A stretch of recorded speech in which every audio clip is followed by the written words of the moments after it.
दिल्ली में हुए हालिया ब्लास्ट मामले में जांच की आंच अब हरियाणा के नूंह जिले तक पहुंच गई है। जांच एजेंसियों को विस्फोट में इस्तेमाल हुए अमोनियम नाइट्रेट की सप्लाई का सुराग नूंह के पिनगवा कस्बे में मिला। इसी कड़ी में दिल्ली की विशेष टीम ने यहां के खाद और बीज व्यापारी दिनेश सिंगला उर्फ डब्बू को पूछताछ के लिए हिरासत में लिया है। शुरुआती जांच में सामने आया है कि डब्बू पर बिना लाइसेंस अमोनियम नाइट्रेट बेचने और उसे रिकॉर्ड में दर्ज न करने का आरोप है। क्या है पूरा मामला, चलिए विस्तार से समझते हैं। पिनगवा के मुख्य मार्ग पर स्थित अग्रवाल एजेंसी नाम की दुकान और डब्बू के घर पर छापा तड़के लगाया गया। टीम के पहुंचने के समय वो घर पर सो रहा था। अचानक पुलिस को देखकर परिवार के लोग घबरा गए। उसके बाद टीम ने उसे हिरासत में लिया और दुकान की भी गहन जांच की।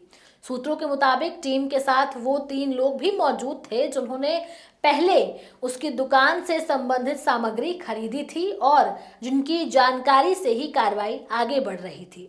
जांच में यह भी बात सामने आई है कि डब्बू ने अल फलाह यूनिवर्सिटी के डॉक्टर मुजम्मिल शकील को कथित रूप से बिना रिकॉर्ड और बिना लाइसेंस अमोनियम नाइट्रेट उपलब्ध कराया। कृषि विभाग के अनुसार अमोनियम नाइट्रेट उन रसायनों में शामिल है जिन्हें बेचने के लिए लाइसेंस के साथ साथ कंपनी से खास अनुमति की जरूरत होती है। प्रारंभिक इनपुट में यह भी सामने आया है कि डब्बू द्वारा कथित रूप से करीब 300 किलो अमोनियम नाइट्रेट सप्लाई किया गया था। यही विस्फोट तैयार करने में इस्तेमाल हुई।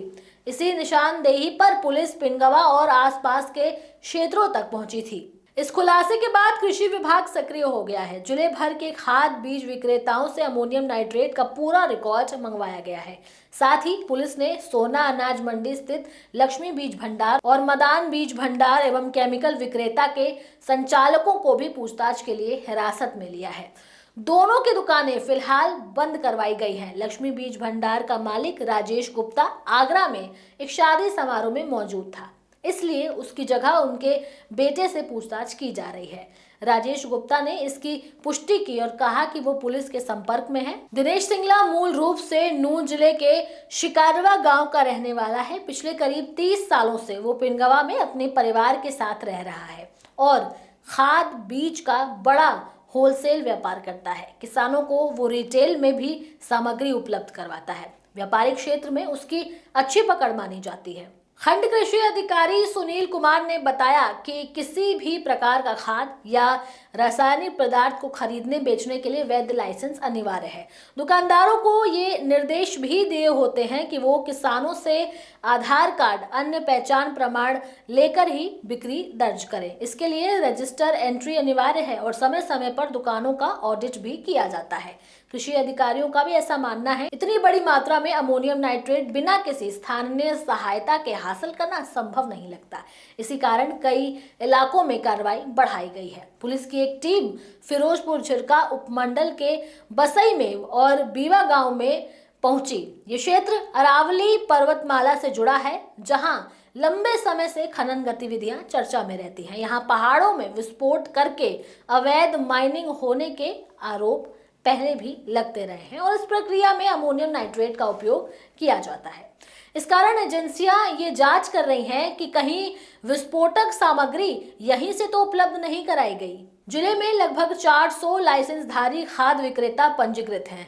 कृषि विभाग के टेक्निकल असिस्टेंट मनीष के अनुसार अमोनियम नाइट्रेट बेचने के लिए अलग से अनुमति की जरूरत होती है। लाइसेंसधारी व्यापारी चाहे जितना स्टॉक रख सकते हैं, लेकिन किसी एक किसान को 20 किलो से अधिक सामग्री उपलब्ध नहीं कराई जा सकती। घटना के बाद अब सभी डीलरों से स्टॉक विवरण मंगवाया गया है। लगभग 50 विक्रेताओं ने रिकॉर्ड जमा कर दिया है, जिसमें अभी तक कोई भी संदिग्ध आंकड़ा सामने नहीं आया है। तो नूंह से लेकर दिल्ली तक फैले इस पूरे नेटवर्क की जांच अब और तेज हो गई है। अमोनियम नाइट्रेट की सप्लाई चेन, लाइसेंसिंग और स्थानीय कनेक्शन, हर पहलू की गहनता से छानबीन हो रही है। आगे की कार्रवाई में कौन कौन से नए नाम सामने आते हैं और जांच किस दिशा में आगे बढ़ती है, इस पर हमारी नजर बनी रहेगी। इस खबर से जुड़ी हर अपडेट, पल पल की अपडेट हम आप तक पहुंचाते रहेंगे, लेकिन उससे पहले आप हमारे चैनल न्यूज टाइम को सब्सक्राइब करें, लाइक करें, शेयर करना ना भूलें। नमस्कार।